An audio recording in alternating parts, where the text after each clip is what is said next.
నమస్కారం, reporter TV news కి స్వాగతం. హెడ్లైన్ చూద్దాం.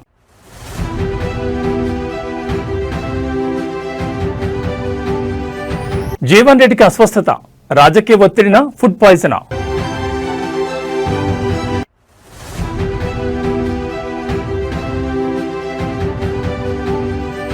పంచాయతీరాజ్లో భారీ సంస్కరణలు, ఎంపీటీసీ జెడ్పీటీసీ వ్యవస్థల రద్దు.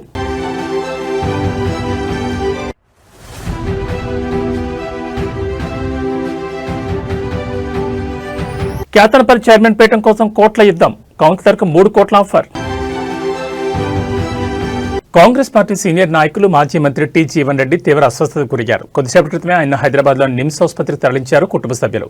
గత రాత్రి నుంచి ఆయన వాంతులు విరేచనాలతో ఇబ్బంది పడుతున్నట్టు తెలుస్తోంది. ఫుడ్ పాయిజన్ కారణంగానే ఆయన అస్వస్థతకు లోనయ్యారని ప్రాథమికంగా తెలుస్తోంది. ప్రస్తుతం నిమ్స్ వైద్య బృందం ఆయనకు అత్యవసర చికిత్స అందిస్తోంది.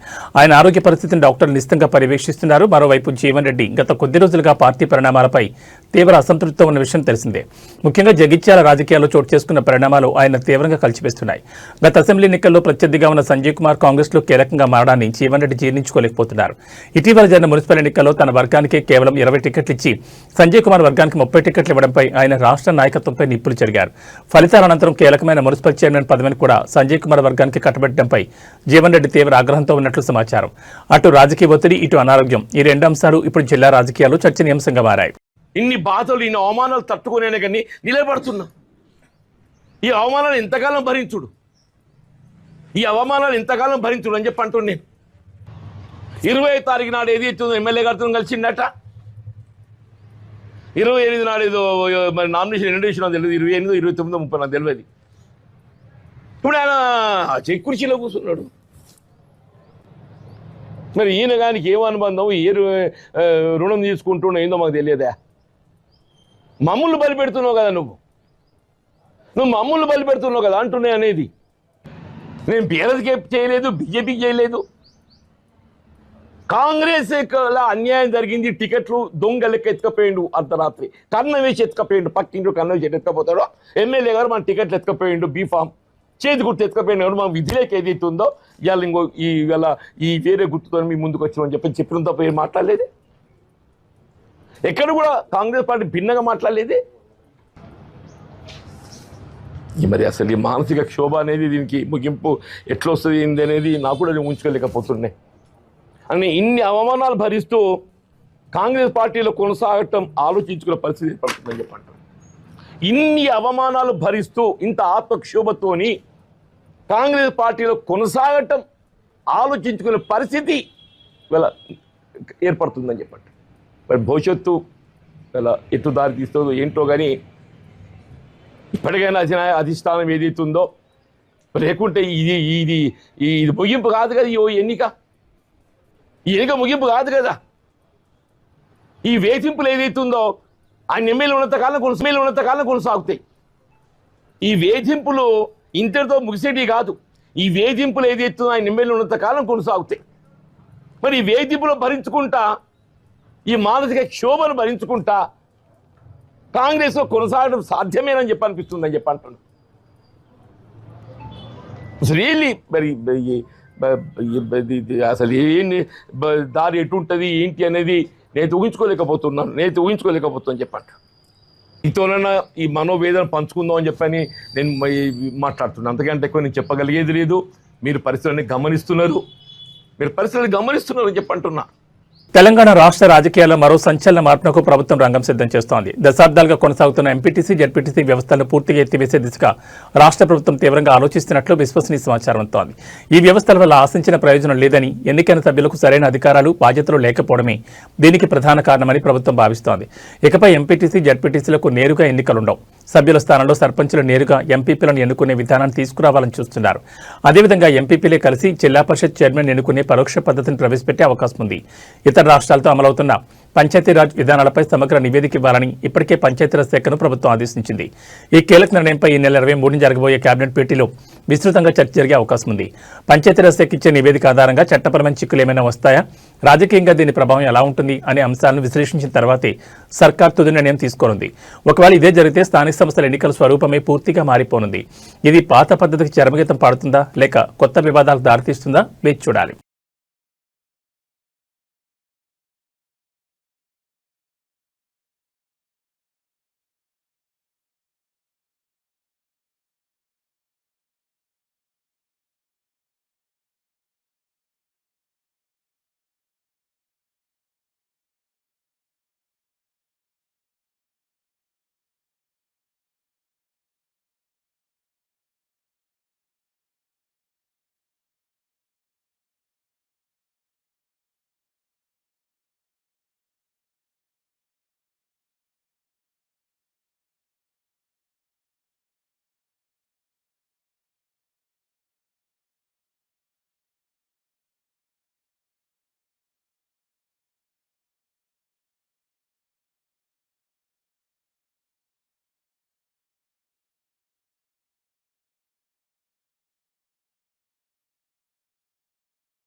మంచిర్యాల జిల్లా కేతనపల్లి మున్సిపాలిటీ చైర్మన్ పీఠం ఇప్పుడు రాష్ట్ర వ్యాప్తంగా హాట్ టాపిక్ గా మారింది. చెన్నూరు నియోజకవర్గంలో పట్టు నిలుపుకోవాలని ఒకరు, అధికారాన్ని హస్తగతం చేసుకోవాలని మరొకరు వేస్తున్న ఎత్తుగడతో రాజకీయాలు రణరంగాన్ని తలపిస్తున్నాయి. ముఖ్యంగా ఈ కుర్చీ కోసం ఏకంగా కోట్ల బేరసారాలు సాగుతున్నాయన్న వార్త ఇప్పుడు పొలిటికల్ సర్కిల్స్ లో ప్రకంపనలు సృష్టిస్తోంది. మంత్రి గడ్డం వివేక్ ఈ ఎన్నికను అత్యంత ప్రతిష్టాత్మకంగా తీసుకున్నట్లు సమాచారం. సంఖ్యాబలం లేకపోయినా ఎలాగైనా చైర్మన్ పీఠాన్ని దక్కించుకోవాలని ఆయన వ్యూహాలు రచిస్తున్నట్టు తెలుస్తోంది. చైర్మన్ పదవి దక్కాలంటే మరో 3 కౌన్సిలర్ల మద్దతు అవసరం. ఇందుకోసం ఒక్కో కౌన్సిలర్కు ఏకంగా 3 కోట్ల చొప్పున భారీ ఆఫర్ ఇచ్చినట్లు ప్రచారం జరుగుతోంది. కౌన్సిలర్లు చిక్కకపోవడంతో వారి కుటుంబ సభ్యుల ద్వారా ఒత్తిడి తెచ్చే ప్రయత్నాలు కూడా ముమ్మరంగా సాగుతున్నట్లు సమాచారం. ప్రచార సమయంలో ఇరు వర్గాల మధ్య జరిగిన రాళ్ల దాడిలో ఓ కానిస్టేబుల్ తీవ్రంగా గాయపడ్డారు. ఈ ఘటనలో మాజీ ఎమ్మెల్యే బాల్కోసుమన్ను పోలీసులు అరెస్ట్ చేసి రిమాండ్కు తరలించడంతో రాజకీయం మరింత హీట్ ఎక్కింది. మంత్రి ఆఫర్ల నేపథ్యంలో బీఆర్ఎస్ అప్రమత్తమైంది. తమ కౌన్సిలర్లు చేజారిపోకుండా వారిని రహస్య ప్రాంతాలకు తరలించి కంటికి రెప్పలా కాపాడుకుంటోంది. బలం లేకపోయినా బేరసారాలతో పేటను దక్కించుకోవాలని మంత్రి చూస్తుంటే తమ కోటాను కాపాడుకోవాలని గులాబీదళం పోరాడుతోంది. మరి ఈ కోట్ల రాజకీయం ఎటు దారితీస్తుంది? కేతనపల్లి పీఠంపై ఎవరు కూర్చుంటారు అనేది ఇప్పుడు ఉత్కంఠ రేపుతోంది.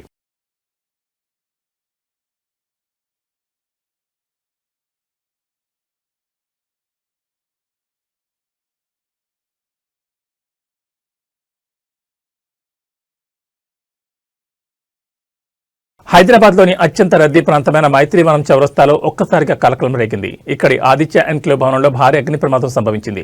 నీలగిరి బ్లాక్ మొదటి అంతస్తులోని రామ్దేవ్ ఇన్ఫోటెక్ శివం టెక్నాలజీ దుకాణాల్లో మంటలు చెలరేగి క్షణాల్లోనే ఆ ప్రాంతమంతా దట్టమైన పొగలమ్ముకున్నాయి. ప్రమాదం జరగానే విద్యార్థులు భవనం కిందకు పరుగులు తీశారు. లోపల చిక్కున్న వారిని పోలీసులు, హైడ్రా సిబ్బంది నిచ్చెనల సహాయంతో అత్యంత చాకచక్యంగా సురక్షితంగా బయటకు తీసుకొచ్చారు. ఘటనా స్థలానికి చేరుకున్న అగ్నిమాపక సిబ్బంది శ్రమించి మంటలు నరికివేశారు. ఎవరికి ఎలాంటి ప్రాణ నష్టం జరగకపోవడంతో అటు తల్లిదండ్రులు, ఇటు అధికారులు ఊపిరి పీల్చుకున్నారు. ప్రాథమిక సమాచారం ప్రకారం గ్రౌండ్ ఫ్లోర్లోని ఎలక్ట్రికల్ ప్యానెల్ బోర్డులో షార్ట్ సర్క్యూట్ సంభవించడమే ఈ ప్రమాదానికి ప్రధాన కారణమని ప్రత్యక్ష సాక్షులు చెబుతున్నారు. మంటలు మొదటి అంతస్తు చేరడం, దట్టమైన పొగలు 2వ అంతస్తు వరకు వ్యాపించడంతో ముందస్తు జాగ్రత్తగా భవనాన్ని పూర్తిగా ఖాళీ చేయించారు.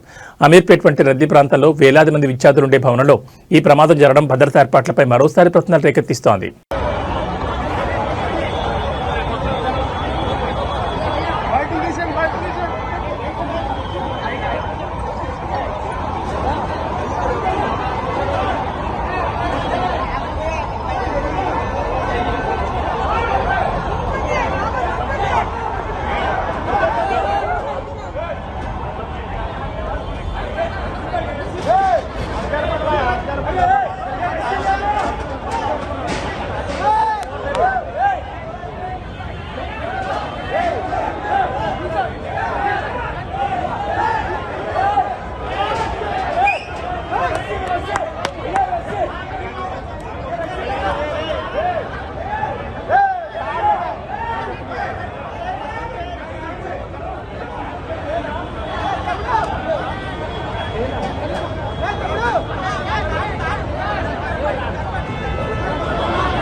ఆంధ్రప్రదేశ్ శాసనమండలి వేదికగా ఈ రోజు ఊహించని పరిణామాలు చోటు చేసుకున్నాయి. టీటీడీ నెయ్యి సరఫరా, ఇందాపూర్ డైరీ అంశం మరోసారి సభను కుదిపేసింది. అయితే ఈసారి రాజకీయ విమర్శలు దాటి ఏకంగా దేవుడి ఫోటోలు సభలోకి రావడం తీవ్ర దుమారానికి దారితీసింది. ఇందాపూర్ డైరీ వివాదం, టీటీడీలో హెరిటేజ్ దోపిడీ అంటూ వైసీపీ ఎమ్మెల్సీలు ప్లకార్డులు చేతబట్టి ర్యాలీగా మండలికి చేరుకున్నారు. దీనిపై చర్చకు వారు పట్టుబట్టినప్పటికీ చైర్మన్ మోషన్ రాజ్ నిరాకరించారు. వైసీపీ సభ్యులు ఏకంగా దేవుడి ఫోటోలు పట్టుకుని సభలోకి రావడం అధికార పక్షాన్ని విస్మయానికి గురిచేసింది. దీనిపై మంత్రి పయ్యావుల కేశవ్ అత్యంత ఘాటుగా స్పందించారు. రాజకీయాల కోసం దేవుడిని వాడుకుంటారా? ఇది హిందూ ధర్మాన్ని, ప్రజల నమ్మకాన్ని దెబ్బతీయడమే. వైసీపీ నేతలకు దేవుడంటే భయం, భక్తి లేవు. కేవలం జగన్ ఆదేశాలనే పాటిస్తున్నారంటూ పయ్యావుల నిప్పులు చెరిగారు. మంత్రి పయ్యావుల కేశవ్ మాట్లాడుతున్న వినకుండా వైసీపీ సభ్యులు దేవుడి ఫోటోలు ప్రదర్శిస్తూ నిరసన కొనసాగించడంతో సభలో తీవ్ర ఉద్రిక్తత నెలకొంది. ఈ క్రమంలో తీవ్ర అసహనానికి లోనైన పయ్యావుల తన హెడ్ ఫోన్స్ను విసిరి కొట్టడం చర్చనీయాంశంగా మారింది. ఈ గందరగోళం మధ్య సభను సజావుగా నడపడం సాధ్యం కాదని భావించిన చైర్మన్ మండలిని వాయిదా వేశారు. ఒకవైపు నెయ్యి కల్తీ అంశం, మరోవైపు దేవుణ్ణి రాజకీయాల్లోకి లాగుతున్నారన్న ఆరోపణలతో ఏపీ రాజకీయాలు మరోసారి హీటెక్కాయి.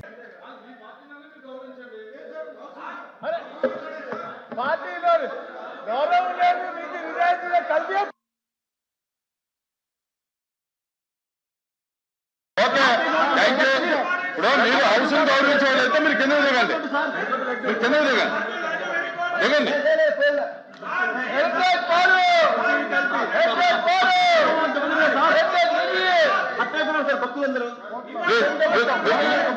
మీరు దిగితే ఎల్ఓపి గారు మాట్లాడతారు. మీరు అలా మీరు దిగాలి, దిగాలి, మీరు దిగాలి.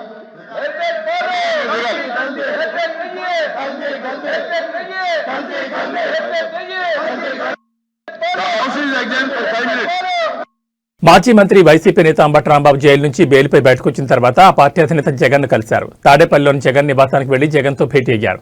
ఈ సందర్భంగా తనపై ప్రభుత్వం పెట్టిన కేసులు, టీడీపీ శ్రేణులు తన ఇంటిని ధ్వంసం చేసిన తీరు, హత్యాయత్నం, పోలీసులు వ్యవహరించిన తీరును జగన్ కు వివరించారు.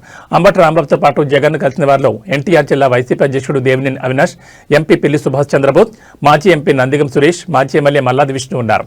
ఈ సందర్భంగా జగన్ మాట్లాడుతూ తప్పుడు కేసులపై ఆందోళన చెందాల్సిన అవసరం లేదని అన్నారు.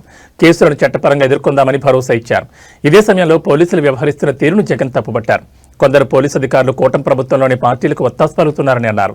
ప్రజల తరపున చేస్తున్న పోరాటంలో ఎదురయ్యే వేధింపులు, ఆటంకాలను ధీటుగా ఎదుర్కొని ప్రజలకు అండగా నిలుద్దామని చెప్పారు.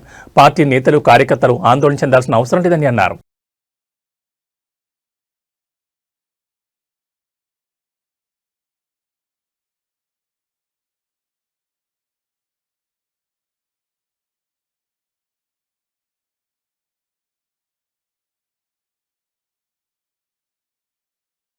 ముఖ్యమంత్రి చంద్రబాబు నాయుడు ఢిల్లీలో పర్యటిస్తున్నారు. ఢిల్లీలోని భారత్ మండపంలో జరుగుతున్న ఇండియా ఏఐ ఇంపాక్ట్ సమిట్ 2026లో ఆయన పాల్గొన్నారు. ఆంధ్రప్రదేశ్ను ఆర్టిఫిషియల్ ఇంటెలిజెన్స్ రంగంలో అగ్రగామిగా నిలపేందుకు పలు కీలక ఒప్పందాలు, ఉన్నత స్థాయి సమావేశాల్లో ఆయన పాల్గొంటున్నారు. ఉదయం 9:30 గంటలకు జరిగిన AI accelerators fuelling India's economic growth plenary సెషన్లో అస్సాం ముఖ్యమంత్రి హిమంత్ బిశ్వ శర్మ, కేంద్ర మంత్రి జితిన్ ప్రసాద్తో కలిసి చంద్రబాబు పాల్గొన్నారు. అనంతరం కేంద్ర మంత్రి Ashwini Vaishnaw, World Economic Forum CEO Borge బ్రెండ్తో కలిసి కృత్రిమ మేధస్సు ద్వారా పోటీతత్వం అనే అంశంపై జరిగే రౌండ్ టేబుల్ సమావేశంలో పాల్గొంటారు. ఈ పర్యటనలో భాగంగా ముఖ్యమంత్రి సమక్షంలో రాష్ట్ర ప్రభుత్వం పలు ప్రతిష్టాత్మక సంస్థలతో ఒప్పందాలు చేసుకోనుంది. IBM, United Nations International Computing Centre, IIT Madras, Nvidia వంటి సంస్థలతో ఏఐ మౌలిక సదుపాయాలు, క్వాంటం నైపుణ్యాభివృద్ధికి సంబంధించి మొత్తం 7 ఒప్పందాలు కుదరనున్నాయి. వీటితో పాటు యునైటెడ్ కింగ్డమ్ ప్రతినిధి బృందంతోనూ చంద్రబాబు భేటీ కానున్నారు. అదేవిధంగా అరాంకో, అడోబ్, ఆటోడెస్క్ వంటి ప్రపంచ ప్రఖ్యాత కంపెనీల ఎండీ, సీఈఓలతో కూడా సమావేశమై రాష్ట్రానికి పెట్టుబడులను ఆకర్షించడంపై చర్చిస్తారు.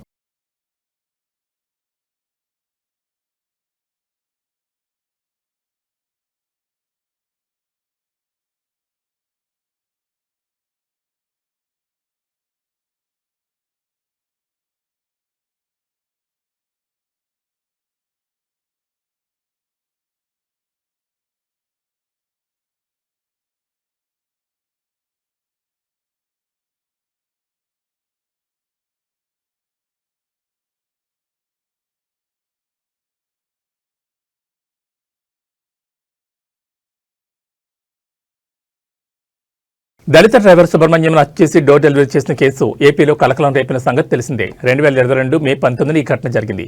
ఈ కేసులో నిందితుడైన వైసీపీ ఎమ్మెల్సీ అనంతబాబు ప్రస్తుతం బెయిల్పై బయట ఉన్నారు. తాజాగా ఈ హత్యలో అనంతబాబు భార్య లక్ష్మీదుర్గ ప్రమేయం కూడా ఉన్నట్లు సిట్ అధికారులు నిర్ధారించారు. ఆమెను ఈ కేసులో A2గా పేర్కొంటూ రాజమండ్రి ఎస్సీ/ఎస్టీ ప్రత్యేక కోర్టులో అడిషనల్ ఛార్జ్షీట్ దాఖలు చేశారు. ఈ క్రమంలో లక్ష్మీదుర్గ కోసం పోలీసులు గాలిస్తున్నారు. కాకినాడ అడ్డతేగల్లో ఆమె లేదని, ఆమె పరారీలో ఉన్నట్లు పోలీసులు గుర్తించారు. మరోవైపు హత్య జరిగినప్పుడు తాను తమ బంధువులను పరామర్శించేందుకు ఆసుపత్రికి వెళ్లానని గతంలో ఆమె వాంగ్మూలం ఇచ్చారు. అయితే ఆమె తప్పుడు సమాచారం ఇచ్చిందని, హత్య జరిగిన రాత్రి అనంతబాబుతో పాటు ఆమె కారులోనే ఉందని సీసీ కెమెరా విజువల్స్ ద్వారా సిట్ టీం గుర్తించింది. ఈ నేపథ్యంలో ఆమెను A2గా పోలీసులు చేర్చారు.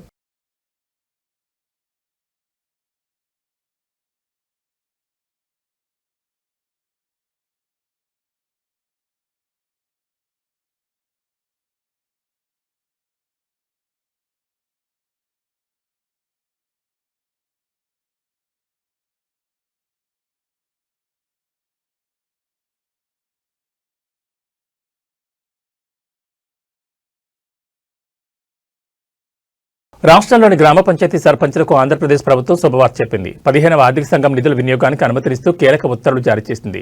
ఈ మేరకు పంచాయతీరాజ్ గ్రామీణాభివృద్ధి శాఖ అధికారికంగా ఆదేశాలు ఇచ్చింది. ప్రభుత్వ తాజా నిర్ణయంతో గ్రామాల్లో పెండింగ్లో ఉన్న బిల్లుల చెల్లింపు ప్రక్రియ వేగవంతం కానుంది. జనవరి 5వ తేదీన గ్రామ పంచాయతీలు చేసిన తీర్మానాల ఆధారంగా ఈ నిధులను వినియోగించుకోవాలని ప్రభుత్వం తన ఉత్తర్వుల్లో స్పష్టం చేసింది. ఇప్పటికే పూర్తి చేసిన పనులకు సంబంధించిన వివరాలను మెజర్మెంట్ పుస్తకాల్లో నమోదు చేసి ఉంటే ఆ బిల్లులను చెల్లించొచ్చని తెలిపింది. గ్రామాల్లో చేపట్టిన వివిధ అభివృద్ధి పనులకు సంబంధించిన బిల్లులు చాలా కాలంగా పెండింగ్లో ఉండడంతో సర్పంచులు ఇబ్బందులు ఎదుర్కొంటున్నారు. ఈ నేపథ్యంలో 15వ ఆర్థిక సంఘం నిధులను వాడుకునేందుకు ప్రభుత్వం అనుమతి ఇవ్వడం వారికి ఊరట కలిగించే అంశం. ఈ నిర్ణయంతో పంచాయతీల్లో నిలిచిపోయిన చెల్లింపులకు మార్గం సుగమమైనట్లయింది.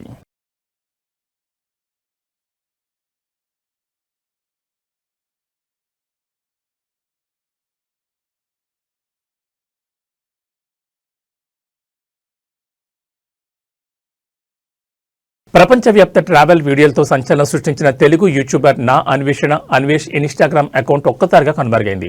1.3 మిలియన్ ఫాలోవర్స్ ఉన్న ఈ అకౌంట్ బ్యాన్ కావడం చర్చనీయాంశంగా మారింది. గతంలో అన్వేష్ తన వీడియోలో భారతదేశాన్ని దూషించారని నటి కరాటే కళ్యాణి సిసిఎస్ పోలీసులకు ఫిర్యాదు చేశారు. దీంతో పోలీసులు విచారణ చేపట్టి మత విద్వేషాలు రెచ్చగొట్టేలా, దేశ ప్రతిష్టకు భంగం కలిగించేలా పోస్టులు ఉన్నట్లు గుర్తించారు. ముందుగా ఇన్స్టాగ్రామ్ యాజమాన్యానికి లేఖ రాసి అకౌంట్ వివరాలు సేకరించారు. తర్వాత మరో లేఖలో విద్వేషపూరిత కంటెంట్ ఉందని తక్షణమే అకౌంట్ తొలగించాలని కోరారు. ఇన్స్టాగ్రామ్ యాజమాన్యం పోలీసుల లేఖపై స్పందిస్తూ అన్వేష్ అకౌంట్ను క్షుణ్ణంగా పరిశీలించింది. నిబంధనల ఉల్లంఘన నిర్ధారణ అయిన వెంటనే బ్యాన్ చేసింది. ప్రస్తుతం అకౌంట్ సెర్చ్ రిజల్ట్స్ లో కనిపించడం లేదు. నమస్తే అందరికీ. నా ఇన్స్టాగ్రామ్ ఛానల్ ఏదైతే ఉందో అది పోయిందండి. నేను చాలా బాధపడుతున్నాను. అంటాననుకున్నారా బత్తాయిలు? రూపాయి దాని ఇన్స్టాగ్రామ్ ఉంటేతే పోతే ఇట్టిన ఈక. ఇప్పుడు మీరు జాగ్రత్తగా వినండి బత్తాయిలు. ఈ 2 చేతులు నా 2 ఇన్స్టాగ్రామ్స్ అనమాట. ఈ 2 కాళ్ళు నా 2 యూట్యూబ్ ఛానల్ అనమాట. నా బాడీ ఏదైతే ఉందో ఫేస్బుక్ అనమాట. ఈ 5ని నడిపించేది తెలివైన బుర్ర. ఎంతమంది కుక్కల్ని నిద్ర లేకుండా చేస్తున్నానే బత్తాయిల్ని, ఆ బుర్ర. సో ఇప్పుడు మీరు ఏం చేశారు? ఈ బత్తాయిలందరూ కలిపి ఈ చెయ్యిని ఎరగొట్టేశారు. ఇంకో చెయ్యి ఉంది, 2 కాళ్ళు ఉన్నాయి, నడుచుకుంటూ వెళ్ళిపోతాను. ఇప్పుడు ఈ ఇన్స్టాగ్రామ్ని కూడా ఎరగొట్టేశారు. 2 కాళ్ళు ఉన్నాయి, పరిగెత్తుకుంటూ వెళ్ళిపోతాను. ఇప్పుడు ఈ కాలు తీసేశారు. ఒంటి కాలు ఉంది, ఒంటి కాలుతో వెళ్ళిపోతాను. ఇప్పుడు ఆ 2 కాళ్ళు తీసేశారు. బాడీ ఉంది, దేకుంటూ వెళ్ళిపోతాను. బాడీ కూడా తీసేశారు. తల ఉంది,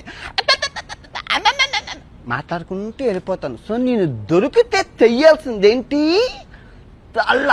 సంభాజీ మహారాజ్కి ఎగురుతుంది కదా తల, అలా ఎగరాలన్నమాట. నేను ఎవరిని దేకనని తెలిసి ఇన్స్టాగ్రామ్ పోయింది, అది పోయింది, ఇది పోయింది. పనికొచ్చే పనులు చెయ్యండి రా. నాకేమైనా ఉపయోగం ఉందా ఇన్స్టాగ్రామ్తో? నేను ఏమైనా ప్రమోషన్స్ చేశానా? ఏదైనా లింక్ ఇచ్చానా? నేను ఎవరినైనా మోసం చేశానా? నాకెందుకు ఇన్స్టాగ్రామ్ ఫాలోవర్స్ ఉంటే ఏంటి, పోతే ఏంటి? అదిదా ఇంపార్టెంట్. యూట్యూబ్ లాస్ట్ మంత్ 8 లక్షల బ్యాంక్ బ్యాలెన్స్ నుంచి ఎంత 1,09,00,000 లాభమా? అది ఇన్స్టాగ్రామ్ ఉంటే ఎత్తి పోతీయట. ఇదిగో వినాయకుడి మీద ప్రమాణకం చేసి చెప్తున్నాను, 2026 భర్తని క్షమించేదే లేదు. సత్యం అల్లా కూడా చెప్పిండా. నిద్ర లేనివ్వను, మీకు నిద్ర పట్టదు. 2026 నరకము చూపిస్తాను, నరకము. నేను ఎవరిని దేకను. ఫస్ట్ ఆఫ్ ఆల్ నేను ఎవరిని దేకను. నువ్వు గుర్తుపెట్టుకో. నాకు కావాల్సింది ఏంటి? ఆరోగ్యం. అది దాచుడు. ఆరోగ్యమే మహాభాగ్యం. వీళ్ళందరూ పోతే ఉంటేట్రా, మనుషులే ప్రాణాలే పోతున్నాయ్యా. ఓకే బగ్నరా, రేపు నుంచి రోజు వీడియో వస్తుందా? అల్వాల్ సర్కిల్ మత్స్యబొల్లారం మార్కెట్ సమీపంలో ఛత్రపతి శివాజీ మహారాజ్ జయంతి సందర్భంగా శివాజీ యూత్ అసోసియేషన్ ఆధ్వర్యంలో అన్నదాన కార్యక్రమం నిర్వహించారు. ఈ సందర్భంగా వారు మాట్లాడుతూ గత 5 సంవత్సరాల నుంచి ఛత్రపతి శివాజీ మహారాజ్ జయంతి సందర్భంగా ఇక్కడ అన్నదాన కార్యక్రమం నిర్వహిస్తున్నామని తెలిపారు. ప్రతి ఒక్కరూ సనాతన ధర్మాన్ని పెంచాలని, అందరూ ఐకమత్యమై మన హిందూ ధర్మాన్ని, సనాతన ధర్మాన్ని ఇలాగే కొనసాగించాలని కోరారు. మహారాష్ట్రలో ఎలా జరుపుకుంటారో మన తెలంగాణలో కూడా ప్రతి సంవత్సరం ఘనంగా జరుపుకోవాలని కోరారు. ఈ కార్యక్రమంలో సంపత్ యాదవ్, నాగరాజ్, సాయిబాబా యాదవ్, శేఖర్, శ్రీధర్, బబ్లు, బంటి సింగ్, అక్షయ్ గౌడ్, రాహుల్ సింగ్ తదితరులు పాల్గొన్నారు.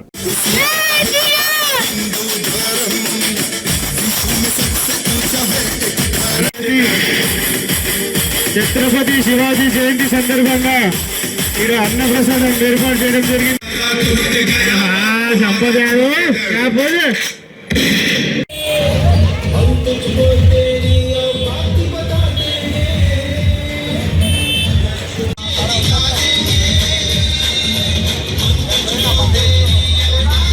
ఈరోజు మత్స్యబొల్లారం జెడ్పీహెచ్ స్కూల్ ద్వారా అన్నప్రసాదం కార్యక్రమం నిర్వహిస్తున్నాం.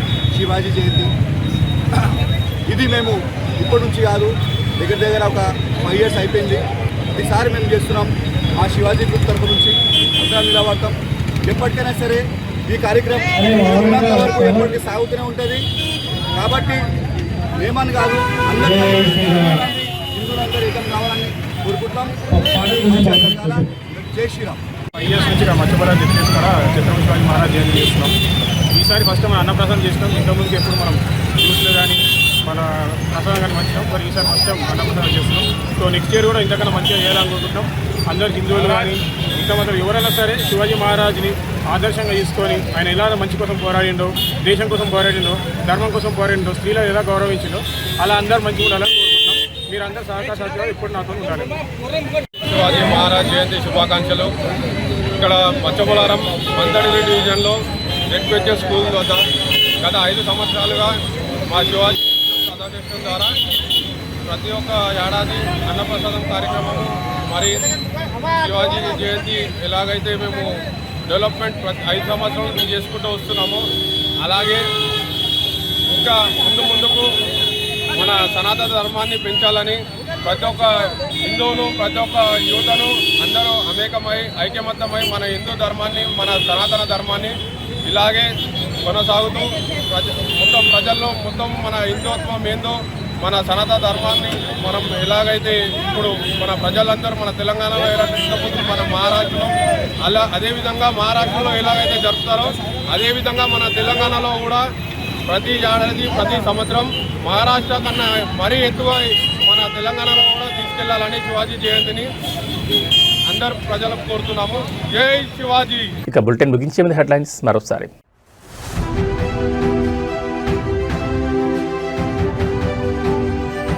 జీవన్ రెడ్డికి అస్వస్థత, రాజకీయ ఒత్తిడిన ఫుడ్ పాయిజనా?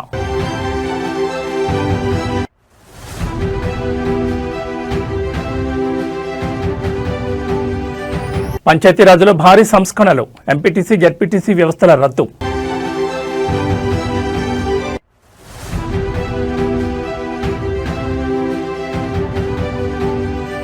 కేతనపల్లి చైర్మన్ పీఠం కోసం కోట్ల యుద్ధం, కౌన్సిలర్కు 3 కోట్ల ఆఫర్. ఏబీ బులెటిన్ విశేషాలు. నమస్కారం.